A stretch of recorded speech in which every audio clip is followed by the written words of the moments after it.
தீபாவளி பண்டிகைக்கு ஒவ்வொரு ஆண்டும் புது புது பட்டாசுகள் அறிமுகமாகின்றன. ஆனால் விபத்துகள் குறைந்தபாடில்லை. இந்த தீபாவளிக்கு அறிமுகமான சில வகை பட்டாசுகள் அதிக விபத்தை ஏற்படுத்தியிருக்கிறது.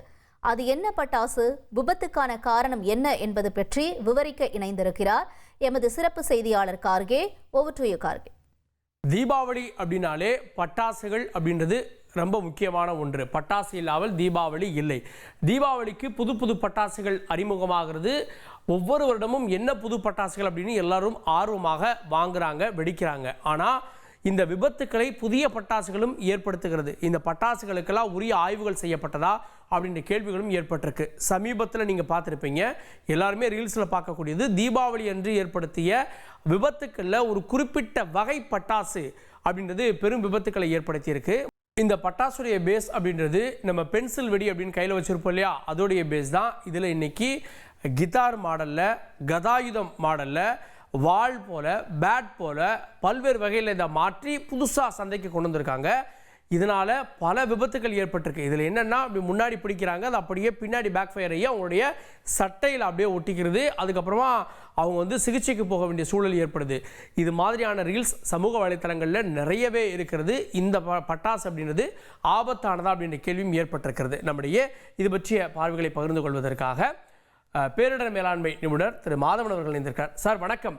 இந்த பட்டாசு வெடிப்பினுடைய காட்சிகளை பார்த்துருப்பீங்க. நம்ம சின்ன வயசில் வெடித்த பென்சில் மாதிரி தான் இந்த பட்டாசும் இருக்குது. இந்த விபத்துகளை முதல்ல எப்படி பார்க்குறீங்க? இல்லை, உண்மையிலே இதை பார்க்கறச்சு அதிர்ச்சியாக இருக்குது. இந்த சோஷியல் மீடியாவில் இப்போ தான் பார்த்தேன் நானும். அதை உண்மையிலே அதிர்ச்சியாக இருக்குது. இந்த மாதிரியான பட்டாசுகள் எப்படி அரசாங்க அனுமதி இல்லாமல் தயாரிக்கிறாங்க அப்படின்றத கண்காணிக்கணும். அரசாங்கத்துக்கு இதில் முழு பொறுப்பு இருக்குது. எந்த ஒரு பட்டாசும் தகுந்த பாதுகாப்பு முன்னேற்பாடு இல்லாமல் இந்த மாதிரி மார்க்கெட்டிங் பண்ணுறதே தப்பு. இந்த மாதிரி பட்டாசை தயாரிக்கிறது, அதை விநியோகம் பண்ணுறது, பொதுமக்களுக்கு அதை பற்றியான எந்த விதமான ஒரு எச்சரிக்கை உணர்வும் இல்லாமல் இதை வெடிக்கிறச்ச அவங்களுக்கு மட்டும் இல்லாமல் அடுத்தவங்களுக்கு சேர்ந்து இது மிகப்பெரிய பாதிப்புல உண்டாகுது. இதில் பட்டாசு வெடிக்கிறதுக்குன்னே சில முன்னெச்சரிக்கையான என்னென்ன செய்யணும் அப்படின்னு சொல்லிட்டு சென்னை மாநகராட்சி நிறைய வழிகாட்டுதலில் ஒவ்வொரு வருஷமும் கொடுத்துருக்காங்க. இந்த வருஷமும் கொடுத்துருக்காங்க. பட்டாசு வெடிக்கிறச்ச லூசான ட்ரெஸ்ஸை போடக்கூடாது, எளிதில் தீப்பற்றக்கூடிய உடைகளையோ அந்த மாதிரியான உடைகளை போட்டுக்கிட்டு இது பண்ணக்கூடாது, குனிஞ்சு பட்டாசு வெடிக்கக்கூடாது, அந்த மாதிரிலாம் நிறைய வழிமுறைகளை சொல்றாங்க. ஆனால் இந்த பட்டாசுகளை பார்க்கும்போது எந்த விதமான வழிகாட்டுதல்களோ எந்த விதமான சேஃப்டி மெஷர்ஸோ இல்லாம தான் அதை தயாரிச்சு விற்பனை பண்றாங்கன்னு நினைக்கிறேன். ஏன்னா கையில வச்சிருக்காங்க, உடனே அது பின்னாடி எரியுது. கையில உள்ளவங்களுக்கு, அந்த பிடிச்சிட்டு இருக்கவங்களுக்கு கையில உடனே தீப்பத்துறதுக்கு ஏதுவா அந்த பட்டாசு இருக்குது. கிட்டாரு இந்த மாதிரியான ஃபேன்சி பட்டாசுகளை குழந்தைகளுக்கும் ஆர்வமா பெற்றோர்கள் வாங்கி தராங்க. உண்மையிலே இது பெற்றோர்களும் சரி, இதை உற்பத்தி பண்ற ஆலைகளும் சரி, இதை தகுந்த பாதுகாப்போடு பட்டாசுகள் உற்பத்தி பண்ணணும். அதை தான் மக்களுக்கு விநியோகம் பண்ணணும். இது அரசாங்கமும் கண்காணிக்கணும். தொடர்ந்து கண்காணிச்சா மட்டும்தான் இந்த உற்பத்தி செய்யும் போது ஏற்படக்கூடிய விபத்துக்களை கண்காணிக்க பல குழுக்கள் இருக்காங்க, பல சேஃப்டி மெஷர்ஸ் எல்லாம் இருக்கு. இந்த பட்டாசு தயாரிக்கிற இது பொதுமக்களுக்கு சேஃபா அப்படின்றத ஆய்வு செய்வதற்கு அமைப்புகள் இருக்கு.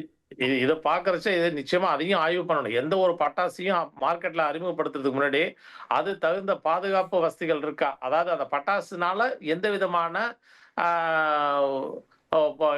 பாதுகாப்பு வச்சிருந்தாலும் வெடிக்கிறவங்களுக்கு அதை வரக்கூடாது அப்படின்றதையும் என்ஷூர் பண்ண வேண்டியதும் இப்போ நிச்சயமா இதை பார்த்ததுக்கு அப்புறம் தோணுது. ஏன்னா பென்சில் அந்த காலத்துல பென்சில் பண்ணுவோம், அது பின்னாடி எரியும், கையில இன்ஜுரி வரும். பட் இதெல்லாம் பார்த்தா அதை விட பெருசா இருக்குது. கையில கிட்டார் வச்சு பிள்ளைங்க அதை ஏதோ ஒரு விளையாட்டு பொருள் மாதிரி பயன்படுத்துறத பார்த்தா உண்மையிலேயே இதை இந்த மாதிரியான பட்டாசுகளை முதல்ல தடை பண்ணணும். முன்னாலாம் அந்த காலத்துல ஒரு நம்ம பென்சில் யூஸ் பண்ணோம். இன்னைக்கு பாருங்க, கிட்டார் மாதிரியோ பேட் மாதிரியோ வாள் மாதிரியோ அதோட டிசைன் மாறிடுச்சு.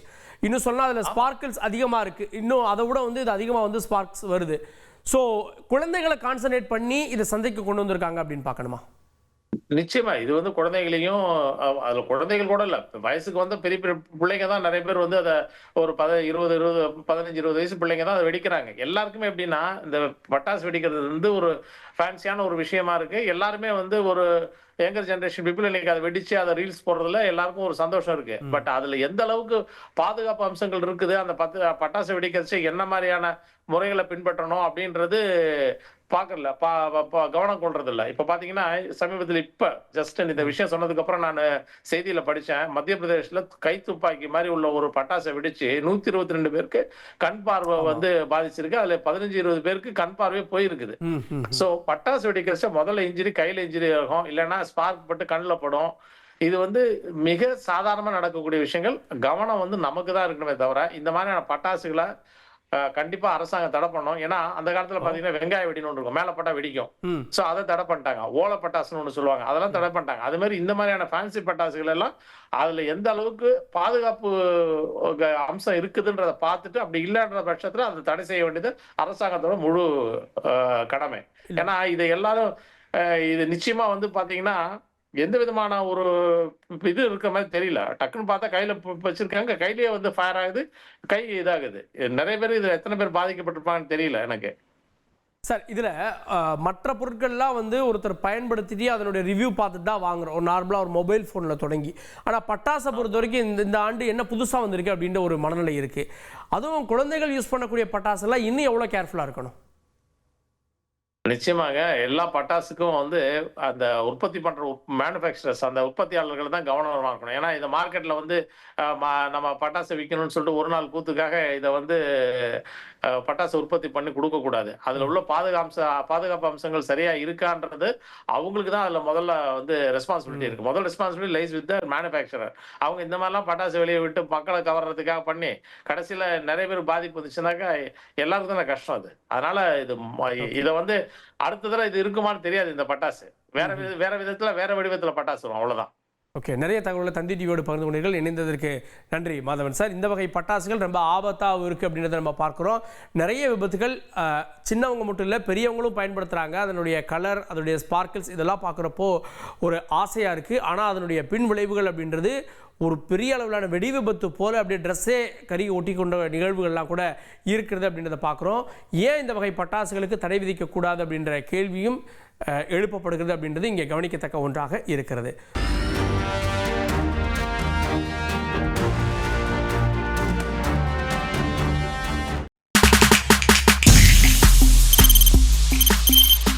தவிர்க்க முடியாத தம்ப்நெயில்ஸ், கலக்கலான கண்டென்ட்ஸ், சினிமாவும் சீரியஸ் பிரச்சனைகளும், பல வருடங்கள் இடைவெளி கலகலப்பும் கைகலப்பும், ஏற்ற தெரிக்குதுனாலே டன்னு தான். பிரேக்கே இல்லாமல் பிரேக்கிங் நியூஸ் சொல்லும் தந்தி டிவி ஆப். இன்ஸ்டா தலைமுறை வரை இறங்கி அடிக்கும் தந்தி டிவியின் டிஜிட்டல் எக்ஸ்க்ளூசிவ். அது தண்ணிக்குள்ள போகும்போது ஹேங் ஆயிடுச்சு.